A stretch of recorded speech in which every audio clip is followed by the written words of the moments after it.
Coming up, Brian talks about Microsoft's quarterly earnings report.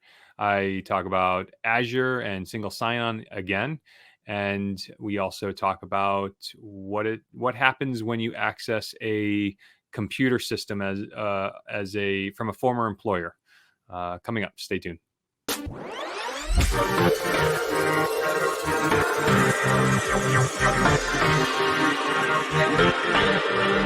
The headline: ChatGPT to destroy Google in minimum 2 years, says Gmail creator. I mean, it's pretty strong. That's a pretty strong headline. Gmail's creator Paul Bouchette took to Twitter recently to share his opinion on the artificial intelligence bot ChatGPT created by OpenAI, which we just reported on our last segment that Microsoft just dropped $10 billion investment into OpenAI, as he expressed his fear that it may replace Google. Now, I mean, I posted this almost immediately when I got a taste of chat, right? I posted on the Facebook group. I mean, just using ChatGPT, if you've used it and you're like, you want a piece of information, the experience is so much nicer going to ChatGPT than Google. Bouchette said that the search engine giant may be destroyed. I love that word, destroyed, by the new AI bot in the next 2 years. The most profitable application of Google, which is search, can soon get replaced by the tool of OpenAI, he stated. And I have to say, I'm a technologist, a 20-year technology professional. That is exactly what my experience is. And that's what I've been saying. What do you think? I could probably argue both sides of it, but so OpenAI, I mean, eventually at some point, they're going to have to figure out a way to make money. So if they're a subscription-based model, are people willing to pay for a subscription? Maybe they would be. I mean, it's going to go ad supported, even if they do display ads or something. Just they can banner do that. ads. I mean, would that hurt the integrity of the results, or would people think it would hurt the integrity of the results? I don't know. If you are searching what's the most highly rated pizza joint in Southington or something, if you're searching that, are you going to trust the answer from ChatGPT? Just like when you search Google and the first 3 results are ads. So not to be an devil's advocate, but I'm not being a fanboy, but I am kind of excitable about this right now. And I cut you off. I'm sorry, but they could easily have ChatGPT say in the first paragraph, the following is a sponsored suggestion by Domino's Pizza. Domino's Pizza is blah, blah, blah. You got 3 sentences, right? And then the next is your organic, which is, this is what we found on the web. Here's the source. That's the thing that I'm surprised they're not doing. ChatGPT's responses don't weave in sourcing. I wish that was like a checkbox, or I guess you can ask it, cite your sources, but it seems to me that they should have some functionality there where they're citing your sources, the sources of information. I have the weirdest banner ad open. Oh God, it was like a fungus toenail thing.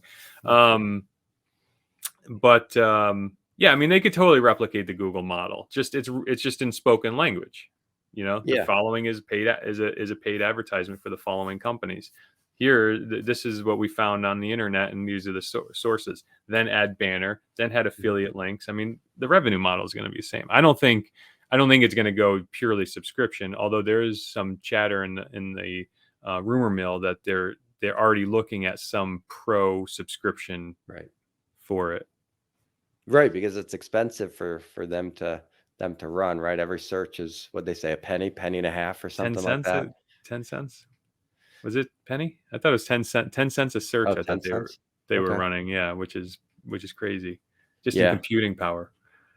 Yeah, it is. And that's why you have Google and those type of companies that are investing so heavily in energy, right? Because they want to, they've got their own fusion tests that they're running, and they're going down that path too, because energy has become such a big cost input for them. So coming back to destroying Google, what do you think? ChatGPT takes out Google in 2 years? I don't think so. I don't think Google would go down without a fight. I mean, if they wanted to tomorrow come up with Google Chat or something like that, they could make those results look like conversational, just like you said, way. So I think you're going to end up with something probably in the middle.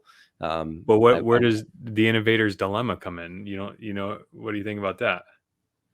Yeah. So tell me what your innovator's dilemma is. So the innovator's dilemma is that you've succeeded, your company or product. Mm. I don't know if my video is working. Are you still there? Yeah. All right. I don't know. My video is buggy or not working. Okay, there it is. The innovator's dilemma. I think that's the term. Am I saying that right? You've heard of that, right? Yeah. I don't know. Like to cut off your own source of revenue stream, that idea. Yeah. The innovator's dilemma. Hopefully I do this justice. I'm not going to look for an source, but the innovator's dilemma is your current market product is your bread and butter, and but it's also not future proof. Mm-hmm. And the new paradigm is just coming out, and it's in direct conflict with your current business model. How do you make that pivot? And I'll give you a couple of examples. America Online. Mm-hmm. America Online sold everyone in America in the 90s a second phone line on behalf of Ma Bell, AT&T, right? So, Mom, get off the phone. I'm online. Remember that? Oh, sure. Yeah. And then so you have AOL selling $30 monthly subscriptions to their online community, which is basically what AOL was. They were an ISP also because you would pay for their connectivity. So you remember the dial-up phone numbers that you would pick. So they were an ISP. They were an online community. But then in 1998, I think the cable companies said, "Oh, we can hook you up to the internet too." Mm-hmm. And then, and it's faster, and there's no dial-up. Remember that experience? Oh, sure. So overnight, this was coming to communities, and AOL was. Remember those discs were everywhere. You were at CVS, you were at Blockbuster. They were just littering the world with these free AOL 9.0 discs. Yeah, and you had all the competitors, and there were a couple of them.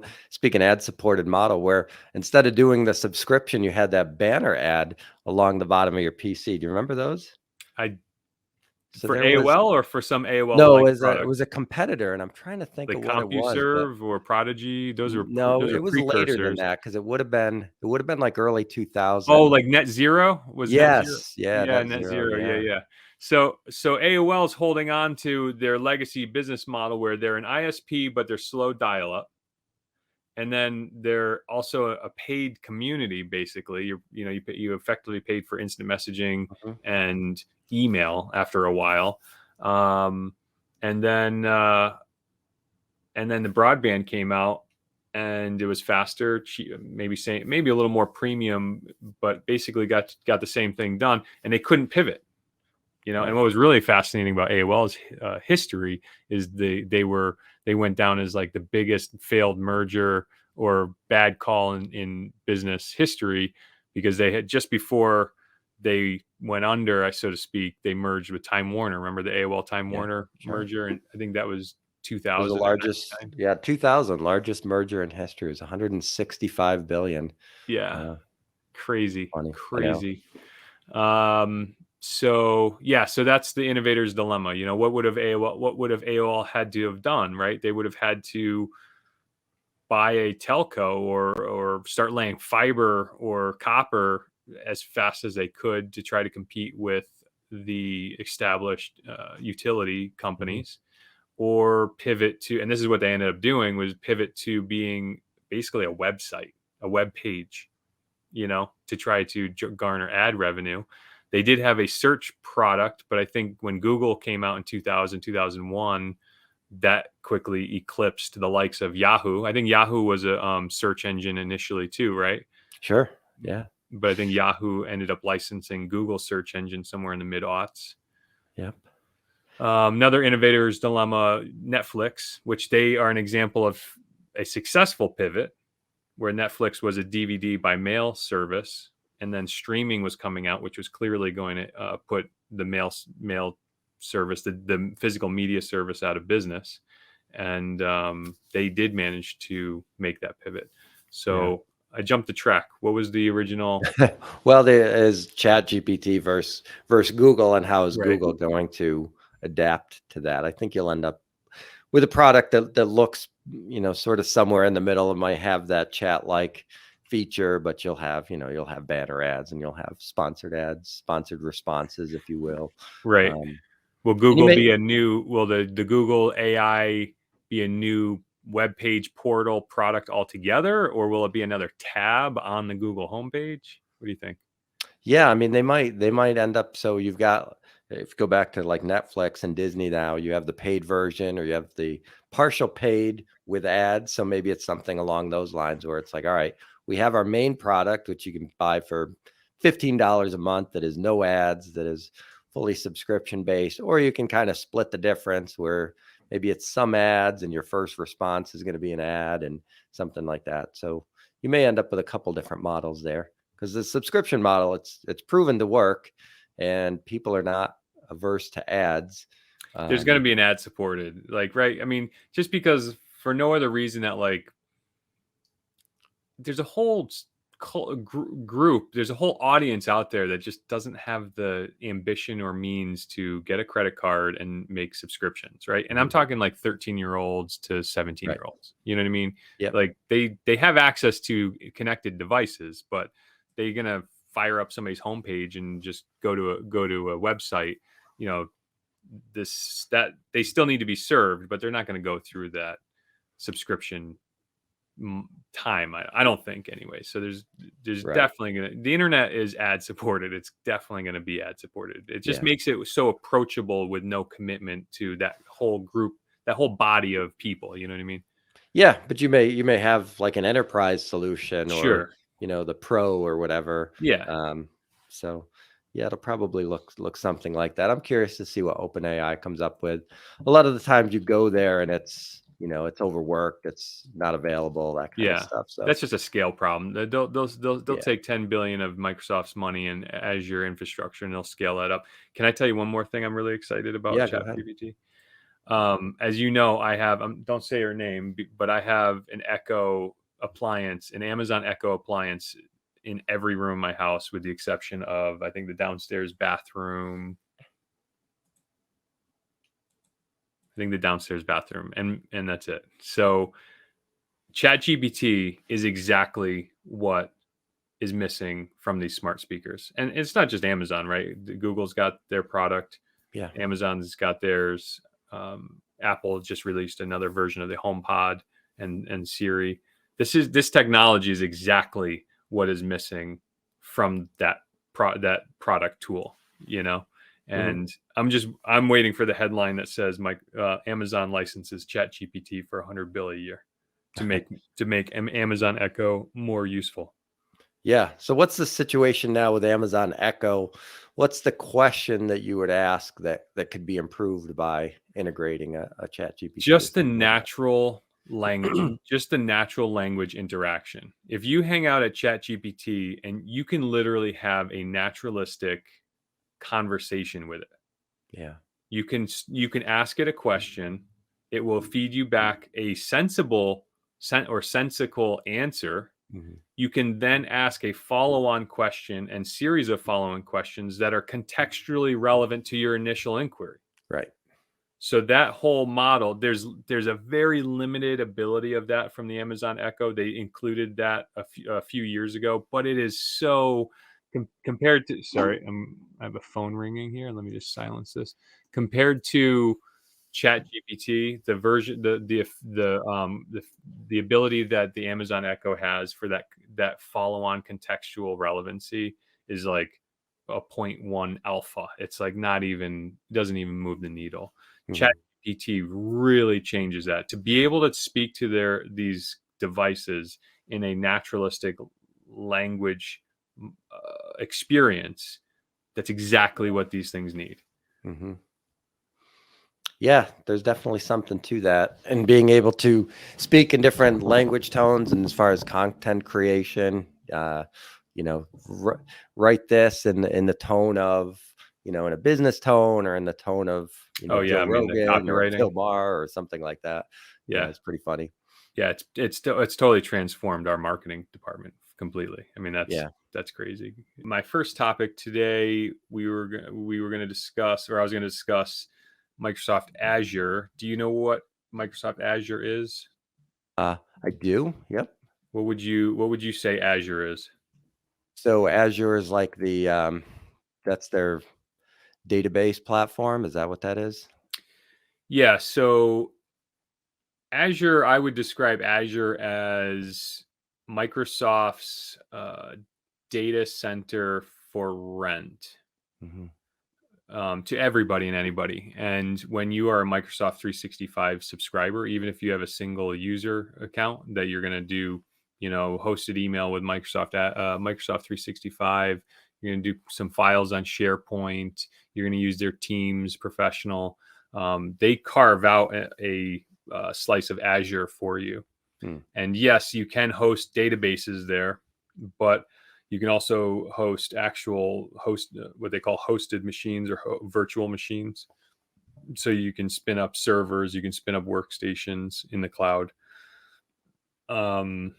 What else can you do? Oh, the one thing that I like a lot is you can use Azure.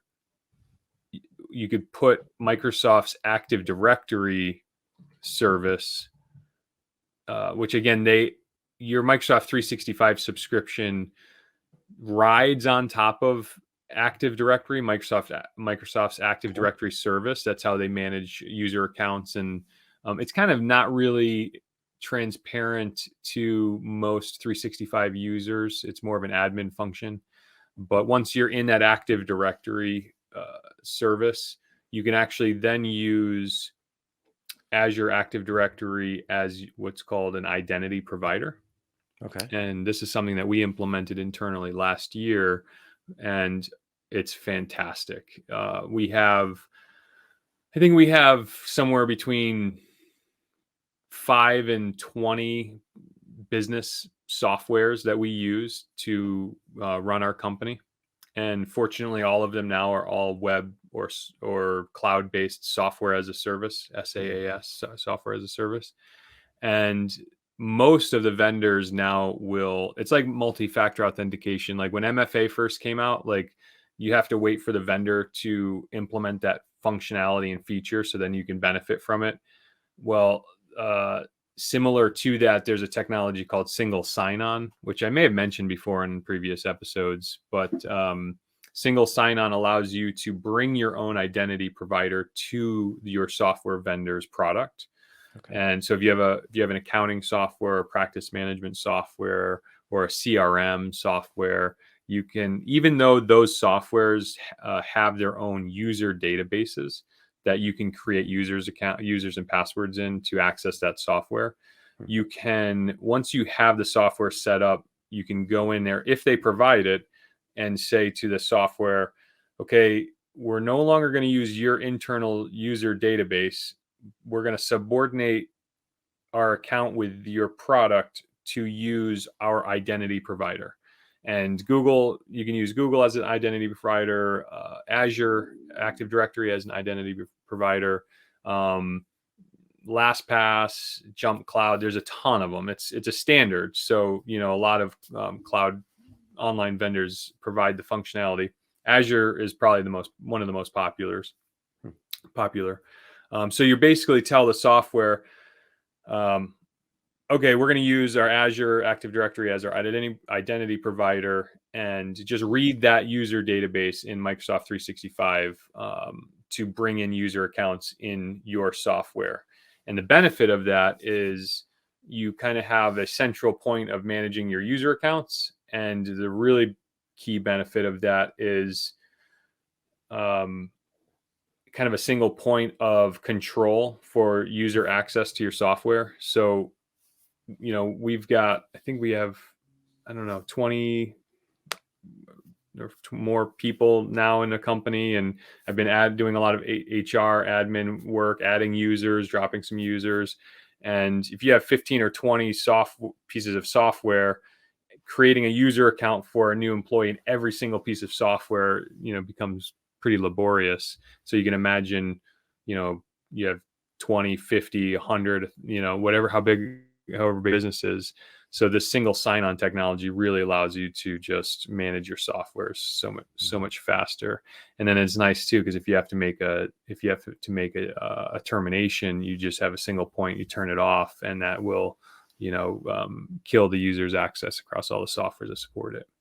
Okay. And most of those software, they'll support the Azure, the single sign-on? Yeah, I mean, the two primary providers, well, it's standards based. So they technically will support what's called a SAML, SAML.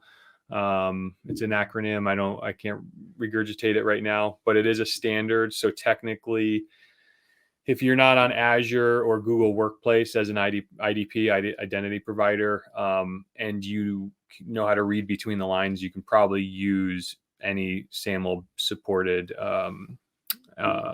IDP. Okay.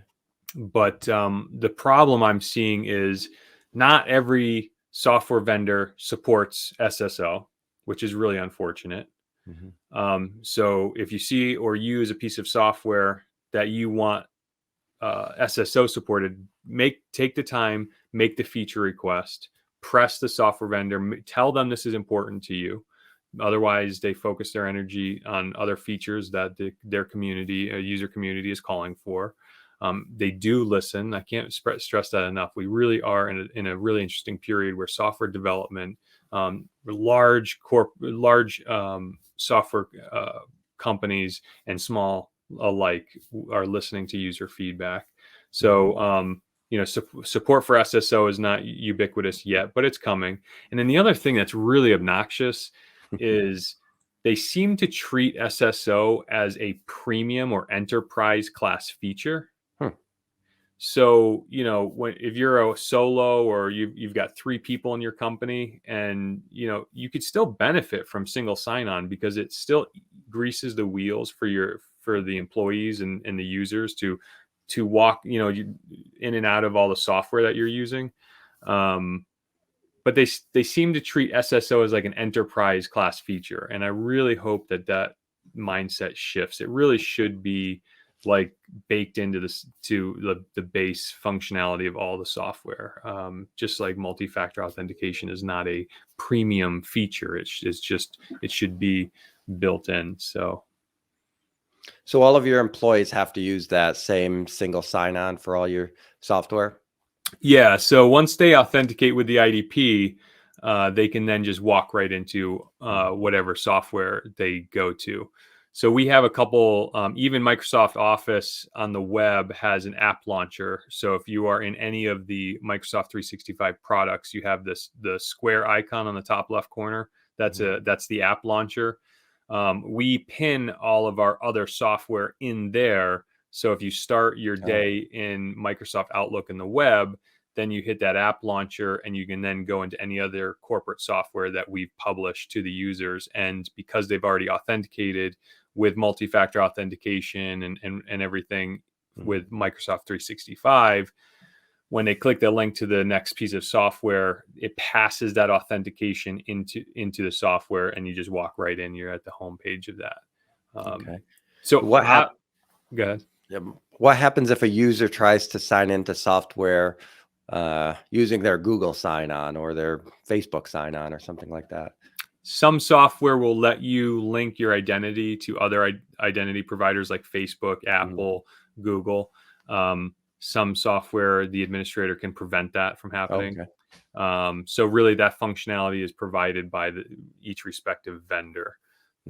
And your IT admin would want to make choices as to whether they want that or not. Yeah. And you would probably not want that, correct? Because it'd be more difficult for you to terminate the employee? because the core user account is linked to the corporate identity. Okay. So if they said, okay, well, I want to log into Zoho CRM using my Facebook identity, they would link those two identities and both authentication would work. But if you killed the corporate identity, that is the underlying account with the vendor. So that's how that would probably work. The one comment I was going to say is with single sign-on, it becomes a single point of attack or a single point of failure. So if your corporate identity is compromised, then you see the obvious problem there, right? Yes. So it's important that if you're going to use single sign-on, that you're properly managing and configuring your corporate identity provider. Yeah, I would say that's for sure. And so most of your clients are doing that same process? No, it's still early days. Okay. It's so funny. Like sometimes I so often feel like me personally and the practices that we do for our company, I feel like we're often late to the dance because I'm a member of a lot of peer groups and things. And SSO is not new. SSO has been around for maybe 10 years or so. And I just kept putting it off because A, it wasn't ubiquitous, and B, the configuration was overly complex. The learning curve was way too steep. And then and number three is I subscribe to the notion that the single point of failure from a security standpoint was concerning. So it wasn't until last year when the business imperative was we were losing productivity in the complexity of maintaining separate user databases in every single product. So I kind of went to the drawing. I was starting to see the pains. Like new employees were coming into our company, and I think we lost a couple new employees early on because like it was just the learning curve was too steep. Oh, really? To use our tool set. You'd be surprised at how many even technical people still struggle with something as simple as like registering an account, or it's the burden, it's the administrative burden, and certainly the non-technical employees forget it. Like we've been building out our sales and marketing team over the last couple of years, and when they were seeing like, okay, I got to create a username account in this software and this software and this software and this software, and every software was providing a different experience, we had a couple people wash out fairly quickly, and I'm pretty sure that I could tell that it was the pain of entry. You know what I mean? Did they mention that on their exit? I think maybe one did, but again, during the training, like I could tell that it was labored. So it was like, it was, because don't forget, registering a user account in 10 pieces of software includes registering multi-factor authentication with 10 pieces of software. And, that was, it was a challenge. It was a challenge. So that was the business imperative that led me to go back to SSO, single sign-on, and look at it as a possible solution for our company. And then me and the technical team here, we studied ourselves on the technology, on the implementation of it, and then we rolled it out. And as we were rolling it out, the benefit just became so obvious. It was like, oh my God, you just log into your email and then you just start launching apps and you're just in. Right. Right. It was, and then of course on the HR side, if somebody leaves and you just, when you disable their account in the corporate IDP, it just kills them across the whole suite of software. So, right. And do you set a time limit, like a timeout? So what's the industry standard there? Like if they're not using an app, it logs them out after 2 hours or 4 hours or? Yeah, that's again, a functionality that every software vendor has to provide.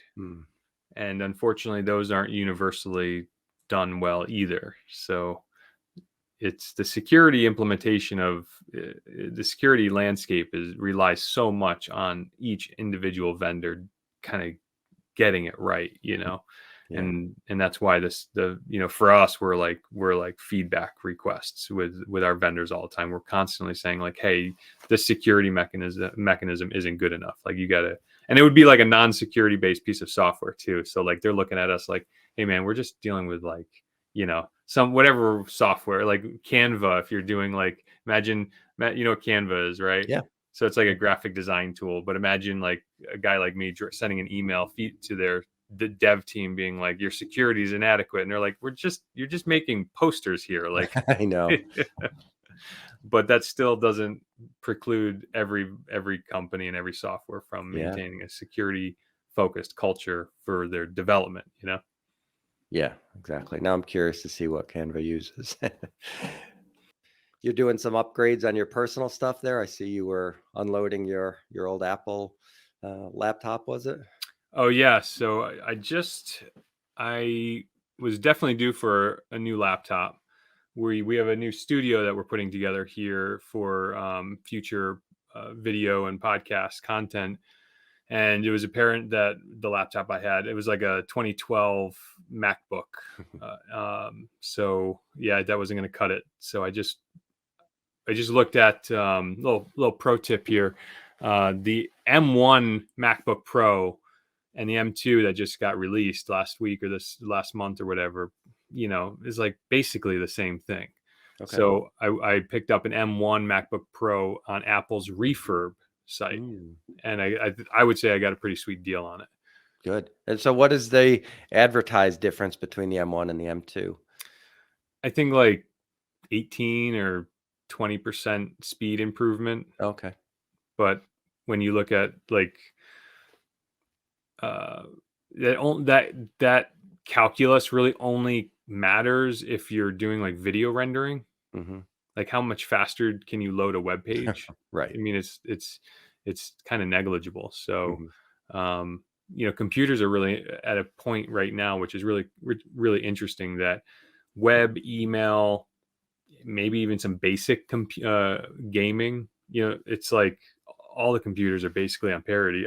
One of the biggest features that impacts that is the solid state hard drives. And I Right. just read somewhere that like 90% of computers now, all computers now have solid state hard drives. Wow. So the platter based hard drives that are, the spinning platters, like high tech record players, like those are basically gone now. Yeah. Yeah. And fewer moving parts will make things more efficient and make them last a little bit longer, Definitely which more durable. Yeah. may not be the greatest thing if you're in the hardware replacement business. But yeah, so you had mentioned you were going to talk about Azure. So we thought that that would slide in well with Microsoft and their earnings last week. And they said worldwide shipments on PCs are down about 30% year over year. So I think our conversation sort of holds true there. I almost feel like the computer and the car has sort of run parallel where people are just holding on a little bit longer because the next upgrade isn't that much better than what they have. I drive a 14-year-old Pathfinder with 217,000 miles on it. So like I Yeah. could not be any more than, a living example of that. Yeah. And it's funny, I still think of like time moves by so fast, but our two cars I still think of being new cars, and one of them 6 years old and one of them's 5 years old. But So I mean true. they they keep well, they don't look dated. They were, model early in the model cycle for that. So they're still producing similar looking vehicles, but I just that the I just read an technology. article yesterday that in Motor Trend, I think it came up my feed. The headline said, "I no, I no longer want to drive ICE vehicles anymore," and that's where my position is. Like I don't. The reason why I'm holding out on the Pathfinder is because I don't want to buy another internal combustion vehicle. But Yeah. I mean, where that's a rat hole. I don't know if you want to get into, but you're talking about Microsoft earnings. Yeah, yeah. I was just talking about the hardware upgrades and how Microsoft, every time Dell sells a computer and they've got Windows on there, Microsoft is getting a hot cut of that. And then also Microsoft obviously has their own line of hardware with the Surface and the Surface Pro and the Surface Pro laptop, and all that stuff is just lasting a little bit too long for them to make new sales, and the Yeah, upgrades aren't that. my phone. iPhone 8. I think this is circa iPhone 8 Plus. This is circa 2017. I think Mm. Yeah, yeah, and that would have been, in 2017 to have a 6-year-old phone would have been ludicrous. that would have been crazy, right? Wouldn't even have been operable probably, Would have been a BlackBerry, Yeah, right. maybe. I don't know. Exactly. Yeah.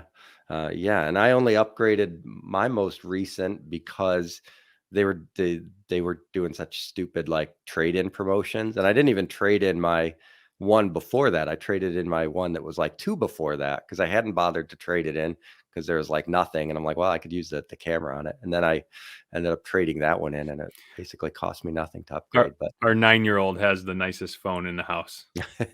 She just got yeah, for her birthday or Christmas. She just got the latest iPhone. yeah, that's pretty cool. Yeah, I mean I hope they appreciate it. So how's Microsoft doing? Are you gonna cover Yeah, the earnings their or? revenue, yeah, their revenue was down, even though it was up year over year. It was down against what some of the estimates were. Um, Earnings, their revenue was up, but their earnings were down about 6.5%, and a lot of that comes from the PC market. But they're doing so much with their cloud and with the Azure stuff that you're Azure, yep, talking about. yep. Um, they also spent a lot of money on Activision, so Did that go through? so it's looking like it's probably not going to go through. Or would they It's had the money in escrow and that's affecting their earnings or? yeah, it's they put a lot of time and effort into that, but Sony's fighting it, and the Federal Trade Commission is Right. standing up against that a little bit. The other thing is they're anticipating a bit of a slowdown in the cloud segment. So Hmm. so this is enterprise software and hosting and all that sort of stuff. I think what's interesting though is their we've talked about Chat GPT and their involvement there, although that's probably going to be a while before they're able to get much You think so? I significant mean, revenue out of that. they just pledge 10 bill to that? Yeah, yeah. So Did that was a, they disclose their ownership share I don't in know if I've OpenAI? seen that yet.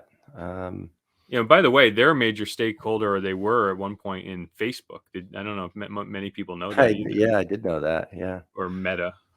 early investor I there. think they're still Um, holders of of Meta. What are they trading at these right now? so Microsoft, we Are can they over two, or get a last quote time I paid here. attention, they were like 100 and a quarter, They are 170 right maybe. now. It's trading about 246, Huh. up 1.5% today, down about 20% year over year What's though. their PE on that? PE ratio is their forward PE is 26.04. Wow, Yeah, which that's pretty is high. it is pretty high. Yeah, it really is. And you would have thought it would have. It must have been coming down from, although earnings have dropped a little bit. It must have been probably 35, 36 a year ago, I That's would really guess. high. That's really high. I Yeah. mean, that's like Tesla high. That's all. I wouldn't. That's all right. Reach the retail investors doing that probably. Yeah, I mean they have a little bit of a dividend. They have a yield of about 1%, but a lot of the people are chasing yields on stuff because their treasuries and savings account weren't doing very much. Right.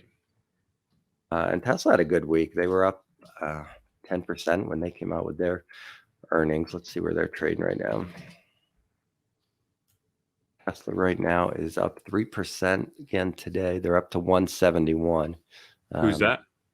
Tesla. Tesla. What Yeah, and they've their got a what in comparison? What's their PE? yeah, their P is 52. 52. Yeah.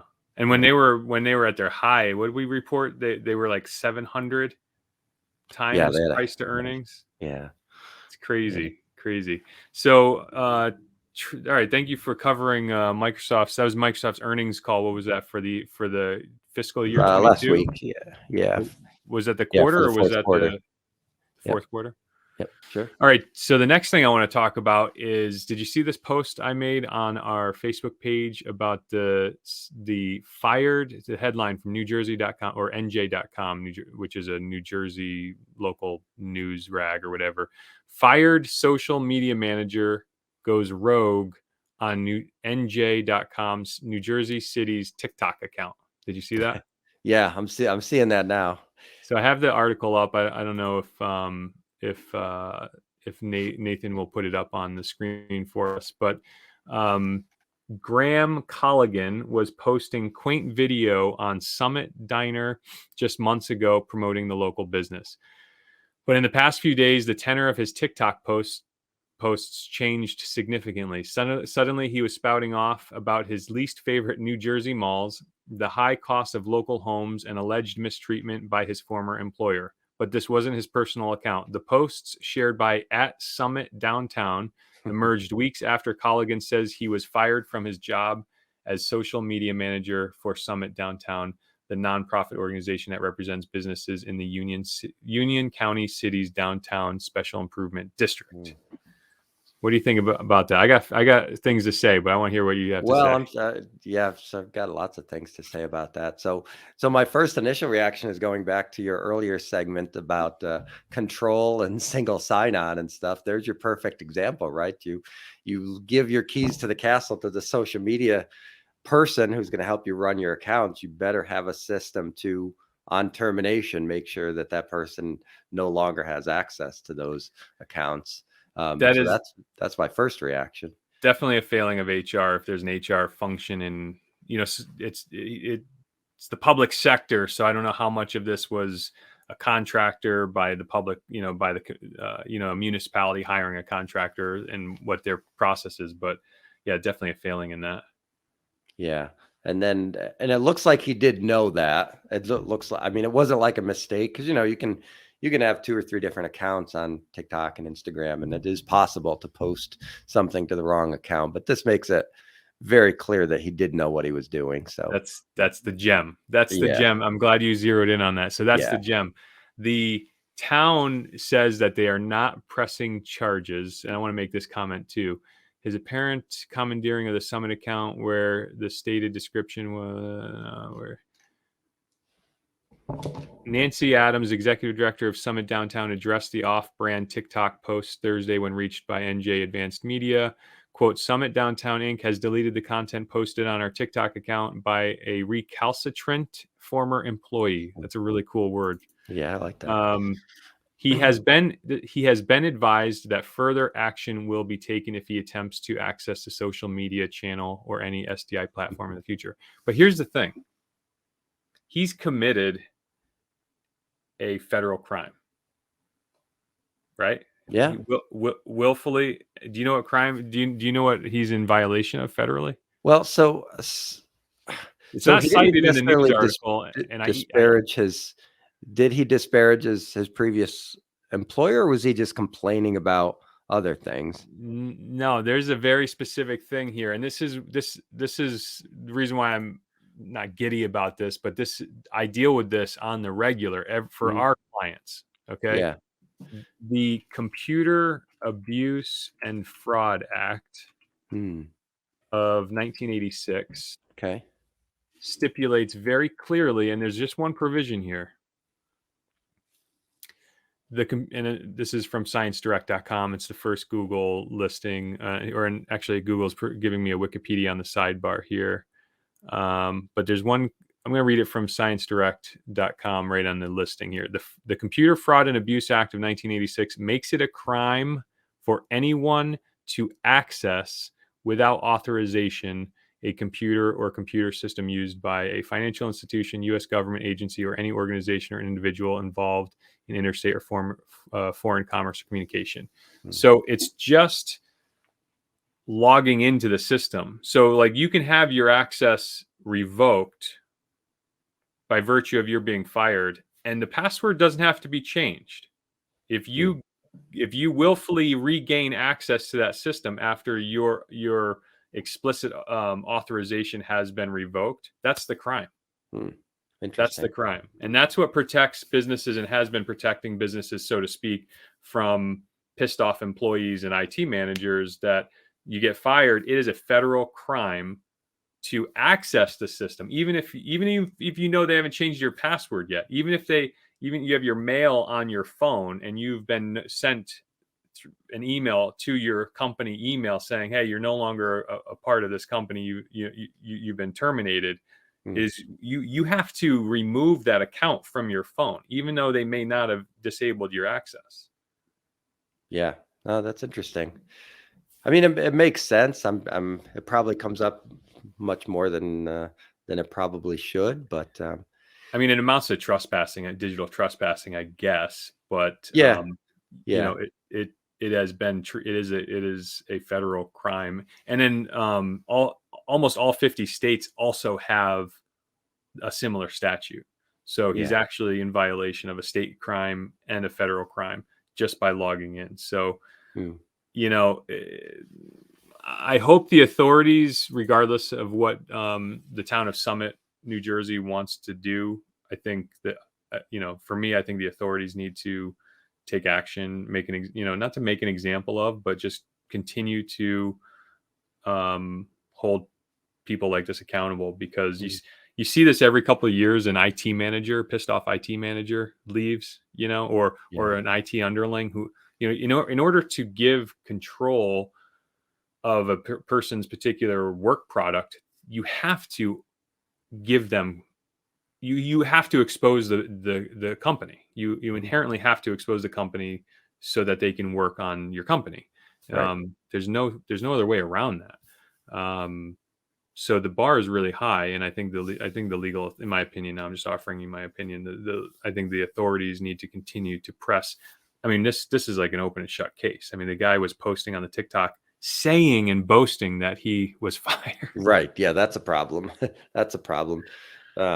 What if, just having some fun here, what if this is all some elaborate ruse and they've gained 1,000 followers because this guy's making a clown, and suddenly they're getting 1,000 followers because they're watching this thing unfold, and it comes out in a week that, well, he wasn't really fired. This was just, we're trying to gain our followers. I don't think that's the case, but That is you never know definitely these days. That would be funny. that is definitely the sort of social media tactics that have definitely happened to grow followers and to get headlines. I don't think municipalities are that No. enterprising, or yeah, I don't think municipalities and city councils are that enterprising, but I don't think so. But yeah, it's still fun to think about. And so, does it matter if this is his? Well, it's obviously his own phone, right? Because he kept it with him. But well, that's the thing. It's accessing a computer system, and it's a broad term. So yeah, right. the device from which you connect, if you try to access somebody else's server, I mean, it could even be interpreted that if you tried to go to somebody's website, and I've seen in the past some stretches, and I think some cases have explored the limits to what this means. So here's the TikTok, Nate. If you've been fired, it's unto you to stop accessing your former employer's computer systems. Otherwise, you are in violation of a federal crime and state crime. So don't use that, Nathan. That was a weak TikTok, but yeah. Well, and this could go back to, device management and that kind of stuff. That's one of the perils of having people use their personal device to access company accounts. And again, I'm not putting it back on this. I'm not saying that the employer is at fault, or referencing this case too, but nobody wants to walk around with 2 cell phones in their pocket, and the whole bring your own device sort of thing. But if somebody gets terminated and the company didn't disconnect their email, and they're still getting emails pushed to them, it's to their own personal device. Yeah, I mean, the employers and the provider, the employers and the agencies that are managing people and accounts. And in this context, I don't want to say employer, because it was the town that hired a media company, which was a contractor, and it was their employee. But still, that company has to have checks and balances and documented processes in place for incoming and outgoing employees. And that's the imperative there. In this case, the town had a reasonable expectation to think that their contractor was managing that appropriately. Right. Yeah, and a lot of those social media things, when you change your password or something, it'll say, "Do you want us to log out on all your devices?" That sort of thing. So, yep. So they are set up to work for this scenario. But just, this is the new era that we're in. He was, I thought that was 100% wrong here in this scenario, of course. But that doesn't mean that there aren't steps the employer should take to prevent this kind of stuff.